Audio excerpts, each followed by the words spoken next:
नमस्कार, जय हिंद, जय भारत। मैं अभिषेक और आप देख रहे हैं हमारा YouTube channel Rudra IAS academy. दोस्तों, एक बार फिर से आप सभी का हमारे यूट्यूब चैनल पर हार्दिक स्वागत है। आइए दोस्तों, आज के इस डेली सेगमेंट में हम लोग बात करेंगे डेली जनरल नॉलेज के सेट नंबर 1 में, जहां पर दोस्तों आज हम बात करेंगे आज के 50 महत्वपूर्ण प्रश्न की, जो कि आपके एग्जाम के पॉइंट ऑफ व्यू से बहुत ही ज़्यादा इंपॉर्टेंट होने वाले हैं। दोस्तों, आज की वीडियो को शुरू करने से पहले यदि आप हमारे चैनल पर नए हैं, जो सब्सक्राइब नहीं किया है, तो मैं दोस्त चैनल को सब्सक्राइब करने के साथ ही बेल आइकन को प्रेस कर लीजिए, जिससे कि आपके पास वीडियो की लेटेस्ट नोटिफिकेशन सबसे पहले पहुंचे। अरे दोस्तों, अपने प्रश्नों की तरफ चलते हैं। आज का सबसे पहला प्रश्न दोस्तों, कि मधुमक्खियों का प्रजनन एवं प्रबंधन कहलाता है। दोस्तों, आप सभी जानते हैं कि मधुमक्खियों के प्रजनन एवं प्रबंधन से संबंधित जो विषय है दोस्तों, वह कहा जाता है एपी कल्चर। दोस्तों, एपी कल्चर में मधुमक्खियों के पालन का अध्ययन किया जाता है और इसके अंतर्गत ही दोस्तों प्रजनन एवं प्रबंधन की संपूर्ण इकाइयों एवं उनके संबंधित जानकारियों की पढ़ाई की जाती है। अगले प्रश्न की तरफ चलते हैं दोस्तों।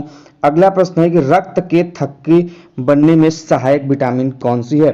दोस्तों, आप सभी को बता दूं कि हमारे शरीर में विभिन्न प्रकार के विटामिन पाए जाते हैं, जैसे vitamin A, vitamin B, vitamin C, vitamin D, vitamin E. और दोस्तों, इन सभी विटामिनों के अपने अलग अलग कार्य हैं और उन्हीं में से एक है दोस्तों विटामिन के।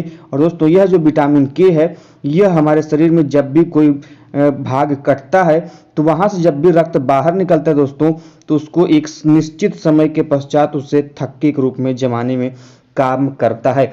अन्यथा दोस्तों, यदि यह न हो तो हमारे शरीर में रक्त निरंतर निकलता रहे और मनुष्य की या उस जीव की मृत्यु हो जाएगी। अब महत्वपूर्ण बात यह भी आपके जानने के लिए आवश्यक है कि ठीक है, शरीर के बाहर तो यह रक्त का थक्का विटामिन के जमा देता है, लेकिन यही रक्त हमारे शरीर के अंदर क्यों नहीं जमता है, यह भी महत्वपूर्ण दोस्तों। तो हमारे शरीर में एक पदार्थ पाया जाता है दोस्तों, जिसको नाम जाना जाता है हिपैरिन। किस नाम से जाता है दोस्तों? हिपैरिन। दोस्तों, इसी हिपैरिन के कारण ही हमारे शरीर में रक्त का थक्का नहीं जमता है। बाहर क्यों जम जाता है? विटामिन के कारण। अंदर क्यों नहीं जमता है? हिपैरिन कारण। बात रक्त की आ गई है दोस्तों, तो रक्त में रक्त का रंग लाल क्यों होता है, आप सभी जानते होंगे। हीमोग्लोबिन नामक एक पदार्थ पाया जाता है दोस्तों, जिसको हम लोग HB से डिनोट करते हैं। किसी डिनोट करते हैं दोस्तों? HB से डिनोट करते हैं दोस्तों। और इसी हीमोग्लोबिन कारण रक्त का रंग क्या होता है? लाल होता है। अगले प्रश्न की तरफ चलते हैं दोस्तों। अगला प्रश्न है कि कैल्शियम एल्यूमिनेट तथा कैल्शियम सिलिकेट का मिश्रण क्या कहलाता है। दोस्तों, हम सभी घर को बनाते समय मैक्सिमम समय सीमेंट का यूज करते हैं दोस्तों, और यही सीमेंट होता है दोस्तों कैल्शियम एल्यूमिनेट और कैल्शियम सिलिकेट का मिश्रण। जी दोस्तों, जिप्सम की मात्रा सबसे ज्यादा पाई जाती है हालांकि सीमेंट में। ध्यान रखिएगा, कैल्शियम एल्यूमिनेट और कैल्शियम सिलिकेट का मिश्रण ही कहलाता है दोस्तों आपका वर्तमान का जो सीमेंट है। अगले प्रश्न की तरफ चलिए दोस्तों, कि खट्टे फलों में कौन सा आपका विटामिन या कौन सा अम्ल होता है दोस्तों। तो खट्टे फलों में पाया जाता है आपका साइट्रिक एसिड, अर्थात जिसको हम लोग बोलते हैं दोस्तों साइट्रिक अम्ल। जी दोस्तों, हम जितने भी खट्टे फल खाते हैं उनमें किस अम्ल की मात्रा मौजूद होती है दोस्तों? तो वह होती है साइट्रिक अम्ल की, साइट्रिक एसिड की मात्रा। अगला प्रश्न दोस्तों, कि कार्य की इकाई क्या है। दोस्तों, हम लोग जो भी कार्य करते हैं उस कार्य की जानते होंगे आप, फिजिक्स के दौरान हर एक चीज की अपनी इकाई होती है दोस्तों उन्हीं में से एक है कार्य, और कार्य की इकाई होती है दोस्तों जूल। जी दोस्तों, कार्य की इकाई क्या है? जूल है। अगला प्रश्न है कि क्लोरोफ्लोरोकार्बन को किस नाम से जाना जाता है। दोस्तों, शॉर्ट फॉर्म इसको हम लोग बोलते हैं CFC। और दोस्तों, क्लोरोफ्लोरोकार्बन को हम लोग फ्रेयान गैस के नाम से भी जानते हैं, पहली चीज। और दूसरी चीज कि दोस्तों, ये जो क्लोरोफ्लोरोकार्बन है, यह कहाँ से इसके उत्पादन होता है, फिर ये कहाँ से इनका निर्माण होता है दोस्तों? तो हम लोग जब भी रेफ्रिजरेटर वगैरह चलाते हैं दोस्तों, इनमें से क्लोरोफ्लोरोकार्बन का उत्सर्जन होता है। और दोस्तों, यह क्लोरोफ्लोरोकार्बन मुख्य रूप से ओजोन जो हमारे परत है इनके क्षरण में क्या होती है दोस्तों? बाधा पहुंचाते हैं, अर्थात ये क्षरण करती हैं हमारी जो वायुमंडल की ओजोन परत है दोस्तों, जिसको हम लोग O3 ओजोन के गैस को O3 के रूप में डिनोट करते हैं। दोस्तों, वायुमंडल की ये जो ओजोन परत है, इसके क्षरण का मुख्य कारण दोस्तों यह क्लोरोफ्लोरोकार्बन गैस है। अगले प्रश्न की तरफ चलते दोस्तों, कि वह एकमात्र अम्ल जो स्वर्ण अर्थात सोने को घोल देता है दोस्तों, वह है एक्वा रेजिया। उस अम्ल का नाम, उस एसिड का नाम क्या दोस्तों? एक्वारेजिया। दोस्तों एक्वारेजिया ही एक ऐसा एकमात्र अम्ल है जो कि सोने को भी क्या करता है, अपने अंदर घोल लेता है। अगले प्रश्न की तरफ चलते हैं दोस्तों कि आधुनिक परमाणु सिद्धांत का प्रणेता किसे माना जाता है। तो दोस्तों मॉडर्न एटॉमिक जो थ्योरी दिया था, यह दिया था जॉन डाल्टन ने। किसने दिया दोस्तों? जॉन डाल्टन के द्वारा दोस्तों आधुनिक परमाणु सिद्धांत का जो था सिद्धांत दिया गया था। अगला प्रश्न दोस्तों कि सेब को दांतों से काटने के लिए किस प्रकार के दांतों का उपयोग होता है। आप सभी जानते दोस्तों हमारे शरीर में जो मुख्य भाग है उसमें विभिन्न प्रकार के दांत पाए जाते हैं और उन दांतों की अलग अलग नाम है और अलग अलग कार्य हैं। जैसे कृंतक है, उसी प्रकार दोस्तों रदनक होता है, उसी प्रकार दोस्तों च्यवनक, अग्रच्यवनक इत्यादि कई प्रकार के दांत पाए जाते हैं और उन्हीं में से दोस्तों दांत होता है कृंतक। और यह कृंतक दोस्तों क्या करता है कि सेबों को जो काटने के वाला कार्य करता है। अगले प्रश्न की तरफ चलते दोस्तों कि कौन से दो रंगों को मिश्रित करने से हरा रंग तैयार होता है। तो दोस्तों नारंगी और बैंगनी रंग को आपस में मिलाएंगे आप, तो उनमें से कौन सा रंग होगा दोस्तों? हरा रंग तैयार होगा। अगले प्रश्न की तरफ चलते दोस्तों, अगला प्रश्न आपके सामने है कि आरण्य का अभिप्राय क्या है। दोस्तों आप सभी जानते हैं कि किसी भी जीव शरीर में जब उसका नाभिक, कोशिका के नाभिक की तरफ चलेंगे आप, तो वहाँ पर दो प्रकार के आपको नाभिकीय संरचनाएं दिखाई देंगी जिन्हें हम लोग RNA और DNA के नाम से जानते हैं। ध्यान रखिएगा, महत्वपूर्ण है RNA और DNA, और दोनों के फुल फॉर्म आपसे एग्जाम में पूछे जाते हैं दोस्तों। RNA का फुल फॉर्म होता है राइबोज न्यूक्लिक एसिड और DNA का फॉर्म होता है दोस्तों full form deoxy ribose nucleic acid. दोस्तों डीऑक्सी राइबोज न्यूक्लिक एसिड और राइबोज न्यूक्लिक एसिड, यह दोनों आपको ध्यान में रखने हैं, महत्वपूर्ण है, ध्यान में रखेंगे। अगला प्रश्न दोस्तों कि लोलक का संचलन क्या कहलाता है।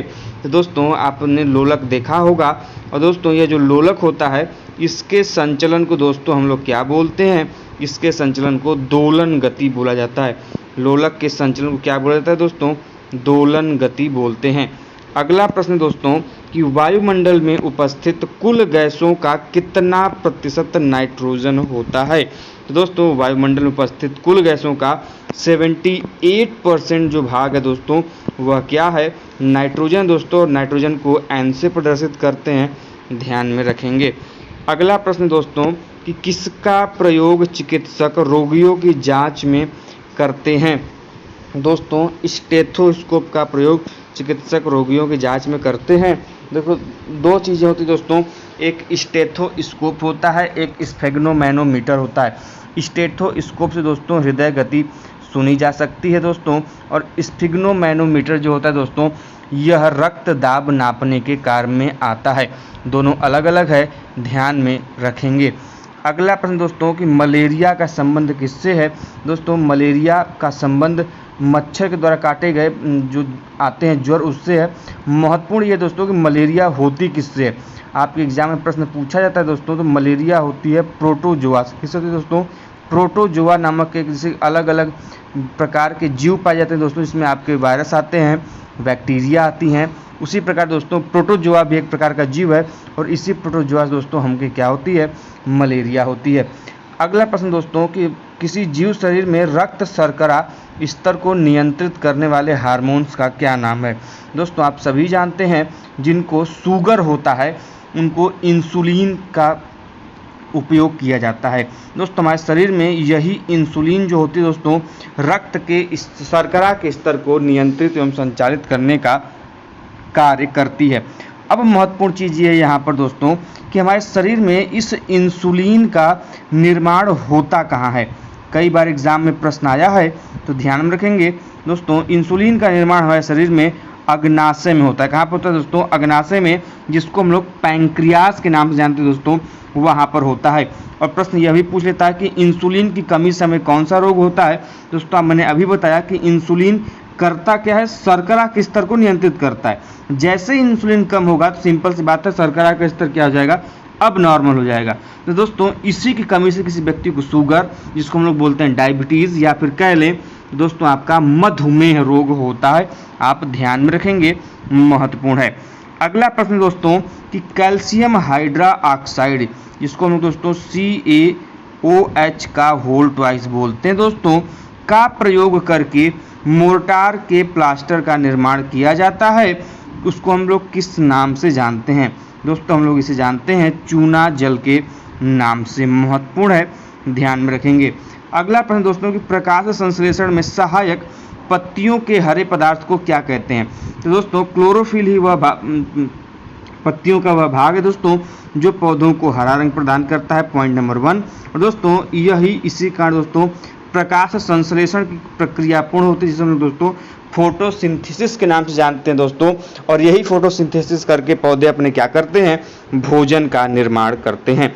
अगले प्रश्न की तरफ चलिए दोस्तों। अगला प्रश्न है कि पीतल हवा में कई दिनों तक रखने पर किस गैस की उपस्थिति के कारण बदरंग हो जाता है, इसका रंग क्या हो जाता है? खराब होने लगता है। आप लोग देखते होंगे यदि पीतल को खुले आसमान के नीचे कई दिनों तक रखा जाए तो उसका जो स्वरूप होता है, उसका जो रंग होता है, धीरे धीरे उसमें कमी आने लगती है, उसका रंग खराब होने लगता है। रीज़न क्या है कि हमारे ऑक्सीजन की जो मात्रा हमारे वायुमंडल में उपस्थित है दोस्तों, यह उससे क्रिया करके उसके स्वरूप में क्या करती है?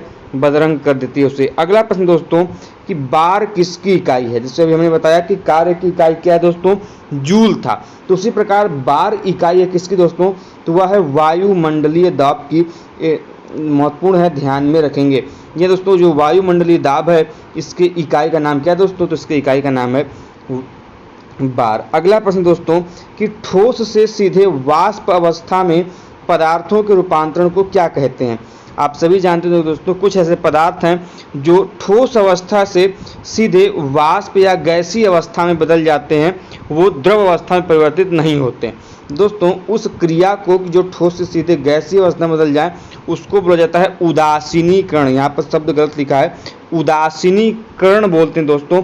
एज एग्जाम्पल यदि आप कपूर जलाते होंगे दोस्तों, कपूर जलाते समय जब आप उसको जलाते हैं तो वह ठोस फॉर्म में होता है, लेकिन जैसे ही जलाते हैं तो बिना द्रव में बदले दोस्तों वह सीधे किस फॉर्म में चला जाता है? गैस फॉर्म में बदल जाता है। और इसी क्रिया को दोस्तों हम लोग बोलते हैं उदासीनीकरण की प्रक्रिया। अगला प्रश्न दोस्तों कि किसकी परत बनने के कारण चांदी जो होता है वह बदरंग हो जाती है? दोस्तों चांदी कई दिनों तक रखने के पश्चात उस पर सल्फाइड की परत जम जाती है। दोस्तों इस सल्फाइड की परत जमने के कारण ही जो चांदी का वास्तविक स्वरूप होता है वह समाप्त हो जाता है, और दोस्तों धीरे धीरे चांदी क्या होने लगती है? बदरंग होने लगती है। अगला प्रश्न दोस्तों कि चेचक किसके कारण होता है? दोस्तों आप लोगों ने चेचक का नाम सुना होगा, पॉक्स बोलते हैं, स्मॉल पॉक्स, चिकन पॉक्स बोलते हैं दोस्तों। ये जो चेचक है यह होता है वायरस कारण दोस्तों। वायरस को हम लोग हिंदी में बोलते हैं विषाणु। देखिए दोनों अलग अलग हैं, कंफ्यूज नहीं होंगे। विषाणु और जीवाणु यह दोनों अलग अलग प्रकार के जीव हैं, इसलिए कंफ्यूज नहीं होंगे। जीवाणु अलग है, इसको बैक्टीरिया बोलते हैं। विषाणु अलग है दोस्तों, इसको हम लोग वायरस बोलते हैं। वायरस को ही दोस्तों सजीव एवं निर्जीव के बीच की कड़ी कहा जाता है। महत्वपूर्ण है, जीवाणु से प्रश्न पूछा जाता है कि जीवाणु जंतु होते हैं या फिर पौधे? तो ध्यान रखेंगे दोस्तों जीवाणु को मैक्सिमम लोग क्या बोलते हैं? पौधे बोलते हैं। ठीक है, ध्यान रखिएगा। अगला प्रश्न दोस्तों कि प्रतिरोध की SI इकाई क्या है? तो दोस्तों प्रतिरोध की जो SI इकाई है वह क्या होती है? ओम होती है दोस्तों। ओम को ऐसे डिनोट करते हैं दोस्तों, यह जो इसकी इकाई है ओम होती है। और अगला प्रश्न दोस्तों कि मानव शरीर का सबसे व्यस्ततम अंग कौन सा? तो आप सभी जानते हैं दोस्तों वह अंग है दिल। आपका जो दिल होता है दोस्तों वह क्या होता है? वह सबसे व्यस्ततम अंग माना जाता है। अगला प्रश्न दोस्तों कि बेकरी में जो साधारण या फिर उपयोग में किए जाने वाले जो बेकिंग सोडा दोस्तों होता है उसको वास्तव में क्या कहते हैं? तो दोस्तों उसको वास्तव में कहा जाता है रासायनिक फॉर्म में सोडियम बाइकार्बोनेट। दोस्तों सोडियम बाइकार्बोनेट बेकिंग सोडे का ही सूत्र है। अगला प्रश्न है कि आनुवंशिकता की इकाई क्या है? दोस्तों आनुवंशिकता की इकाई है आपके शरीर की जीन। जी दोस्तों प्रत्येक जीन क्या करती है? आपके शरीर के एक लक्षण को निर्धारित करती है। देखिए जीन क्या होता है कि जीन के द्वारा ही माता पिता के गुणों का या फिर शरीर के प्रत्येक संरचना का निर्माण किया जाता है, और जीन के द्वारा दोस्तों माता पिता के गुणों का स्थानांतरण माता पिता से उनके संतानों में प्राप्त होता है। दोस्तों आनुवंशिकी क्या है? आनुवंशिकता क्या है? तो माता पिता के लक्षणों का संतानों तक पहुंचना ही क्या है? वह है आनुवंशिकता। अगला प्रश्न दोस्तों कि आनुवंशिकता के नियम की खोज किसने की? दोस्तों आनुवंशिकता के नियम की खोज की थी ग्रेगरी जॉन मेंडल ने। दोस्तों ग्रेगर जॉन मेंडल द्वारा आनुवंशिकता के नियम की खोज की गई थी, और उन्होंने किस पौधे के ऊपर यह अपना प्रयोग किया था, यह भी महत्वपूर्ण है, प्रश्न पूछा जाता है दोस्तों, ध्यान रखेंगे। मटर के पौधे के ऊपर इन्होंने अपना प्रयोग किया था। किस पौधे के ऊपर? मटर के पौधे के ऊपर। नाम क्या है? Gregor John Mendel. कभी कभी पूछता है ग्रेगर जॉन मेंडल जो थे यह पेशे से क्या थे? तो यह थे दोस्तों पेशे से पादरी। क्या थे? यह पेशे से पादरी थे। महत्वपूर्ण है, ध्यान में रखेंगे। अगला प्रश्न दोस्तों कि कोशिका की झिल्ली पाई जाती है किसमें? दोस्तों हमारे शरीर में दो प्रकार की कोशिकाएं होती हैं हमारे शरीर में, जीवों में। एक होती है दोस्तों जंतु कोशिका, एक होती है दोस्तों पादप कोशिका। दोस्तों जो जंतु कोशिका होती है उसमें केवल एक कला होती है, एक मेम्ब्रेन होती है। लेकिन दोस्तों जबकि पादप कोशिका की यदि आप संरचना देखेंगे दोस्तों उसमें दो कला होती है। जो बाहरी कला होती है दोस्तों उसको बोला जाता है कोशिका झिल्ली, अर्थात जिसको हम लोग बोलते हैं दोस्तों क्या? सेल वॉल बोलते हैं दोस्तों, ध्यान रखेंगे। सॉरी दोस्तों, इसको हम लोग कोशिका कला और कोशिका झिल्ली दो अलग अलग चीजें हैं दोस्तों। कोशिका कला और कोशिका भित्ति बोलते हैं। जो कोशिका भित्ति तो दोस्तों यह केवल और केवल पौधों की कोशिकाओं में होती है, जबकि कोशिका कला जो होती है दोस्तों यह जंतु एवं पौधों दोनों की कोशिकाओं में पाई जाती है दोस्तों। तो प्रश्न यही है कि कोशिका झिल्ली कह लें या फिर इसको हम लोग कहें दोस्तों कोशिका कला, यह पादप एवं जंतु दोनों कोशिकाओं में पाई जाती है। अगला प्रश्न दोस्तों कि पानी की स्थायी कठोरता कैसे दूर की जा सकती है? तो दोस्तों पानी की स्थायी कठोरता को दूर करने के लिए हम उसमें KMnO4 डाल सकते हैं दोस्तों, जिससे हम लोग जानते हैं पोटेशियम पर मैग्नेट के नाम से। किस नाम जानते हैं दोस्तों?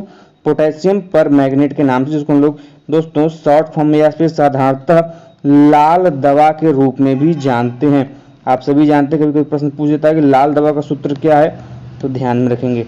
अगला प्रश्न दोस्तों कि पानी का अधिकतम घनत्व कब होता है? दोस्तों पानी का अधिकतम घनत्व होता है 4 डिग्री सेल्सियस पर। कब होता है? 4 डिग्री सेल्सियस पर। अगला प्रश्न है कि निकट दृष्टि दोष दूर करने के लिए किस लेंस का उपयोग करते हैं? तो निकट दृष्टि दोष दूर करने के लिए अवतल लेंस का प्रयोग किया जाता है। वहीं पर दूर दृष्टि दोष होगी तो दोस्तों उत्तल लेंस। अगला प्रश्न है कि मानव शरीर की सबसे बड़ी धमनी कौन सी दोस्तों? तो मानव शरीर की सबसे बड़ी धमनी है महाधमनी। अगला प्रश्न है कि सौर प्रणाली में सबसे बड़ा प्राकृतिक उपग्रह कौन सा है? दोस्तों हमारे सौरमंडल में कई सारे ग्रह हैं और उनके अपने अपने उपग्रह हैं दोस्तों। तो उसी क्रम में दोस्तों जो सौरमंडल का सबसे बड़ा ग्रह है दोस्तों वह है बृहस्पति। कौन दोस्तों? बृहस्पति हमारे सौरमंडल का, सोलर सिस्टम का सबसे बड़ा ग्रह है। और दोस्तों बृहस्पति का ही सबसे बड़ा जो उपग्रह है दोस्तों वह है गनीमेड, और गनीमेड दोस्तों हमारे सौर प्रणाली का, सोलर सिस्टम का सबसे बड़ा प्राकृतिक उपग्रह है, नेचुरल सैटेलाइट है। अगला प्रश्न दोस्तों कि मानव शरीर के किस अंग में आयोडीन संचित रहता है दोस्तों? तो आप सभी जानते हैं वह होता है थायराइड ग्रंथि में। और आयोडीन की कमी से कौन सा रोग होता है दोस्तों? थायराइड होता है। तो आप सभी जानते होंगे, महत्वपूर्ण है, इसमें कोई आपको कंफ्यूजन नहीं होना चाहिए। अगला प्रश्न दोस्तों कि समतल दर्पण की नाभिक कितनी होती है दोस्तों? तो समतल दर्पण की नाभिक होती है अनंत। वहीं पर अगला प्रश्न है कि ध्वनि की प्रबलता किस पर निर्भर करती है? दोस्तों ध्वनि की प्रबलता निर्भर करती है ध्वनि के आयाम के ऊपर। किस पर दोस्तों? ध्वनि के आयाम के ऊपर। अगला प्रश्न है कि चाय में वह कौन सा पदार्थ होता है जो व्यक्ति को क्या करता है? उत्तेजना प्रदान करता है, व्यक्ति को क्या करता है? फ्रेश महसूस कराता है। तो दोस्तों चाय में कैफीन होता है और इसी कैफीन का व्यक्ति क्या करते हैं? चाय पीने के बाद एक उत्तेजित या फिर फ्रेश महसूस करते हैं। आपको ध्यान में रखना होगा। अगला प्रश्न दोस्तों कि फाइलेरिया जो रोग होता है किसके कारण होता है? आप सभी जानते हैं दोस्तों जब फाइलेरिया होता है तो उस व्यक्ति का विशेष अंग फूल जाता है। जैसे मान लीजिए पैर हो गया तो पैर में यदि फाइलेरिया होता है तो वह अंग क्या होता है? फूल जाता है पूरे रूप से। और ये होता क्या है? मैंने अभी बताया था कि हमारे विभिन्न प्रकार के जीव पाए जाते हैं हमारे आसपास, जिसमें जीवाणु होते हैं, जिसको बैक्टीरिया कह सकते हैं दोस्तों, वायरस होते हैं जिसको हम लोग विषाणु बोलते हैं, और प्रोटोजोआ होते हैं। ठीक उन्हीं प्रकार का एक जीव होता है दोस्तों जिसको हम लोग बोलते हैं कृमि, और इसी कृमि के कारण दोस्तों यह जो होता है फाइलेरिया रोग होता है। महत्वपूर्ण है, ध्यान में रखेंगे। अगला प्रश्न दोस्तों कि मानव मूत्र किस प्रकार का पदार्थ है? अम्लीय है कि क्षारीय है कि क्या है दोस्तों? तो मानव मूत्र क्या है दोस्तों? एक प्रकार का अम्लीय पदार्थ है, इसमें अम्ल की मात्रा पाई जाती है। अगला प्रश्न दोस्तों कि विटामिन ए का रासायनिक नाम क्या है। दोस्तों अभी हमने कहा कि विभिन्न प्रकार के विटामिन पाए जाते हैं हमारे शरीर में, A B C D E, दोस्तों के हो गया। तो दोस्तों ए डी ई के इसके अलावा कई सारे दोस्तों अन्य विटामिन हैं। दोस्तों प्रत्येक विटामिन का अपना अपना एक रासायनिक नाम है। ठीक उसी प्रकार दोस्तों विटामिन ए का जो रासायनिक नाम है दोस्तों वह क्या होता है, वह रेटिनॉल बोलते हैं। या फिर यही प्रश्न घुमा के पूछ देगा कि रेटिनॉल किस विटामिन का रासायनिक नाम है, तो ध्यान रखेंगे विटामिन ए का। अगला प्रश्न है कि क्रायोजेनिक इंजनों का अनुप्रयोग कहाँ किया जाता है। तो दोस्तों क्रायोजेनिक इंजनों का प्रयोग किया जाता है रॉकेट टेक्नोलॉजी में, रॉकेट को चलाने के लिए, महत्वपूर्ण है, ध्यान में रखेंगे। अगला प्रश्न है कि पलकों के किनारे, हमारी जो आंखों के पलकों होते हैं दोस्तों, इनके किनारे कौन सी ग्रंथियां पाई जाती हैं। दोस्तों तो पलकों के किनारे जो ग्रंथियां पाई जाती हैं वह मीबोमियन ग्रंथि होती है, महत्वपूर्ण है, ध्यान में रखेंगे। अगला प्रश्न दोस्तों कि मनुष्य की आहार नाल में किस भाग में कोई एंजाइम नहीं पाया जाता। दोस्तों जो मनुष्य की आहार नाल है वह उसका भाग होता है ग्रसिका। दोस्तों इस ग्रसिका में ही कोई भी एंजाइम पाया नहीं जाता है। अगला प्रश्न दोस्तों कि हमारे आमाशय जो होती है उसकी दीवार से कौन सा एंजाइम निकलता है।